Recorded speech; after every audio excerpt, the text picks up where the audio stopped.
Hello everyone. तो last video में हमने यूपीएससी का जो अपकमिंग प्रीलिम्स है जो 2.5 महीने के बाद होने वाला है, तो उसमें हिस्ट्री और साइंस के कौन से ऐसे इम्पोर्टेंट टॉपिक है जो आपको पढ़ के जाना है, इसके बारे में देखा था। तो आज की इस वीडियो में हम ज्योग्राफी में कौन से ऐसे इम्पोर्टेंट टॉपिक है और वो आपको पढ़ने हैं उसके बारे में हम देखेंगे। ठीक है, तो देखिए मैं कुछ ऐसे इम्पोर्टेंट टॉपिक बताऊंगी, वो आपको उसको अच्छे से पढ़ के जाना है। ठीक है। Number 1 climatology. अब क्लाइमेटोलॉजी पढ़ते टाइम भी उसमें कुछ ऐसे इम्पोर्टेंट पॉइंट्स है, उसको आपको तवज्जो देना है, ज़्यादा इम्पोर्टेंस देना है। देखो उसमें cyclone, anti cyclone, then westerlies है, जेट स्ट्रीम है, ईस्टर्लीज क्या होता है, ये इंडियन मानसून पैटर्न, देन जो एटमॉस्फेयर के लेयर है जैसे कि troposphere, stratosphere, mesosphere, exosphere, right. तो ये कुछ ऐसे इम्पोर्टेंट पॉइंट है क्लाइमेटोलॉजी में, तो ये आपको फोकस करना है उस पर। ठीक है। नेक्स्ट जो टॉपिक है वो ओशिनोग्राफी है। अब ओशिनोग्राफी पढ़ते टाइम इसमें भी कुछ एक ऐसे पॉइंट्स है, इस पे यूपीएससी ने बार बार क्वेश्चन पूछे हैं, जैसे कि इंडियन ओशियन टाइड्स जो होते हैं उस पे टाइड्स पे क्वेश्चन पूछा है, देन ओशियन करंट पे क्वेश्चन पूछा है, फिर कोरल रिफ्स पे क्वेश्चन पूछा है, देन आगे चांसेस है कि वो मैंग्रोव्स पे भी क्वेश्चन पूछे। ठीक है। तो ये कुछ इम्पोर्टेंट पॉइंट है, 4 इम्पोर्टेंट पॉइंट्स है, उसको आपको क्या करना है, अच्छे से करके जाना है। ठीक है। नेक्स्ट टॉपिक जो है जो ड्रेनेज सिस्टम, ठीक है, या फिर जो रिवर्स है इंडिया में, ठीक है, इस पे क्वेश्चन पूछे जाते हैं।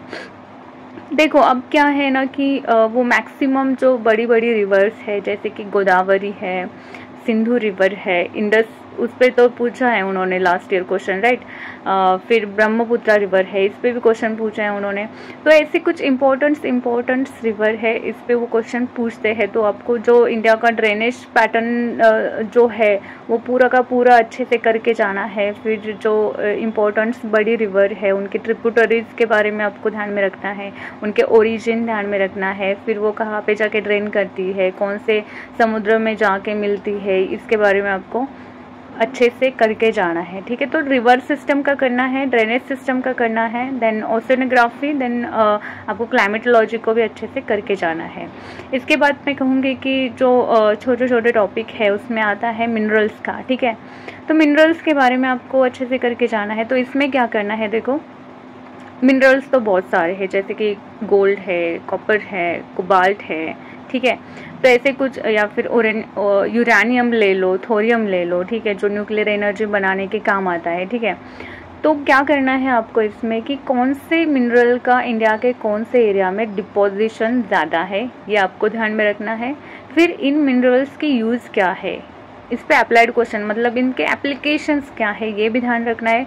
जैसे कि फॉर एग्जांपल उन्होंने एक क्वेश्चन पूछा था कि स्टील बनाने के लिए कौन से मिनरल का यूज़ होता है। ठीक है। फिर वो आगे जाके कोल पे भी ज़्यादा क्वेश्चन पूछे हैं उन्होंने। ठीक है। तो कोल को अच्छे से करके जाना है, मतलब कि कोल के डिपोजिशन इंडिया के कौन से स्टेट में हाईएस्ट है, फिर कोल का यूज़ क्या क्या है, या फिर कोल के यूज़ के बाद जो वेस्ट रहता है तो उसमें हाईएस्ट कंटेंट किस चीज़ का होता है, फॉर एग्जाम्पल जैसे कि कोल ऐश का होता है। तो इसके बारे में वो बहुत बार उन्होंने क्वेश्चन पूछा है। ठीक है। तो जब भी आप मिनरल्स का पढ़ाई करेंगे तो क्या करना है आपको, उस मिनरल के हाईएस्ट डिपॉजिट एरिया कौन से है, इंडिया के कौन से स्टेट है, वो करना है। देन उसके एप्लीकेशन एंड यूज़ हम बोल सकते हैं, तो उसके बारे में आपको करके जाना है। नेक्स्ट टॉपिक मैं कहूँगी कि पोर्ट के बारे में करना है, जिसे हम बंदरगाह बोलते हैं। ठीक है। शिपिंग के लिए यूज़ किया जाता है।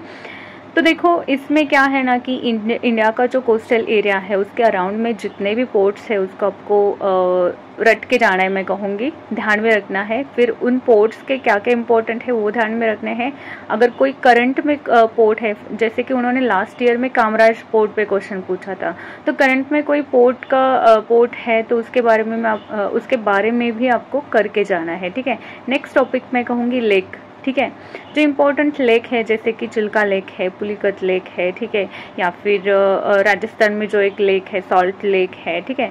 तो लेक पूरे इंडिया में जितने भी सारे लेक हैं, तो देखो इसमें भी डिफरेंसेस हैं। वो मैक्सिमम क्वेश्चन लेक पे अगर क्वेश्चन आता है वो मैक्सिमम इंडिया में जो लेक है उस पर क्वेश्चन पूछते हैं बहुत बार। तो जो वर्ल्ड में लेक मिलते हैं तो उस पर बहुत बार मतलब कम उस पर क्वेश्चन आते हैं, तो आपको इसमें तवज्जो ज़्यादा इम्पोर्टेंस इंडिया के लेक को देना है, ठीक है। तो इंडिया में जितने सारे लेक्स हैं वो आपको अच्छे से करके जाना है, उसके इम्पोर्टेंस देखने हैं, या फिर उनका लोकेशन इंडिया के कौन से स्टेट में है वो भी करके जाना है। नेक्स्ट टॉपिक मैं कहूँगी कि जो एग्रीकल्चर है, तो उसमें एग्रीकल्चर का जो पार्ट है उसमें आपको जो क्रॉपिंग पैटर्न है उसे करके जाना है, ठीक है। तो यही बस इम्पोर्टेंट है, और या फिर क्रॉप्स जो है रबी क्रॉप या फिर खरीफ क्रॉप, ये मोटा मोटा उसमें करके जाना है, ज़्यादा डिटेल में भी नहीं जाना है। तो वो बहुत बार ऐसे इस टाइप के क्वेश्चन पूछते हैं कि देखो जो कॉटन है तो वो एक बड़ा पैसेज की तरह डिस्क्रिप्टिव देते हैं क्वेश्चन में ही कि एक ऐसा क्रॉप है जिसे इस तरह का टेम्परेचर होना चाहिए, जो मिट्टी है वो इस तरह की होनी चाहिए। तो इस तरह से कुछ उसका डिस्क्रिप्शन देते हैं, फिर ऑप्शन में वो पूछते हैं कि ये डिस्क्रिप्शन कौन से क्रॉप का है, कॉटन का है, राइस का है, शुगर केन का है, ठीक है। तो इस तरह से तो आपको क्या करना है कि जो क्रॉप्स है मोटे मोटे, यानी कि रबी क्रॉप में कौन आता है या फिर खरीफ क्रॉप में कौन कौन से आते हैं, तो ये आपको मोटा मोटा उसमें करके जाना है। देन जो नेक्स्ट चैप्टर लास्ट जो आता है उसमें मैं कहूँगी कि जो क्लाइमेटिक जोन है वो आते हैं। तो देखो उसमें है कि अगर इंडिया का बात करें तो हम उसमें वेरियस टाइप्स देखते हैं, जैसे कि evergreen forest, semi evergreen forest, ठीक है। तो और इसमें कुछ एक ऐसे टाइप्स भी आते हैं, तो ये सारे करके जाने हैं। इसमें भी देखो कि एवरग्रीन फॉरेस्ट एरिया इंडिया में कहाँ पे है वो ध्यान में रखना है, सेमी एवरग्रीन एरिया कौन सा है, फिर इस एरिया में कौन से प्लांट्स आते हैं, कौन से ट्रीज होते हैं, ये आपको ध्यान में रख के जाना है। मैं तो कहूँगी कि रट के जाना है, ठीक है।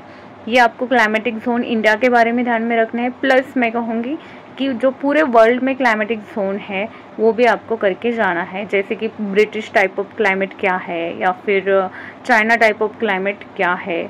तो इसके बारे में भी बहुत बार उन्होंने क्वेश्चन पूछा है, जैसे कि मैंने अभी आपको क्रॉप्स के बारे में बताया, वो डिस्क्रिप्शन देते हैं पूरा और वो पूछते हैं कि ये डिस्क्रिप्शन कौन से क्रॉप का है।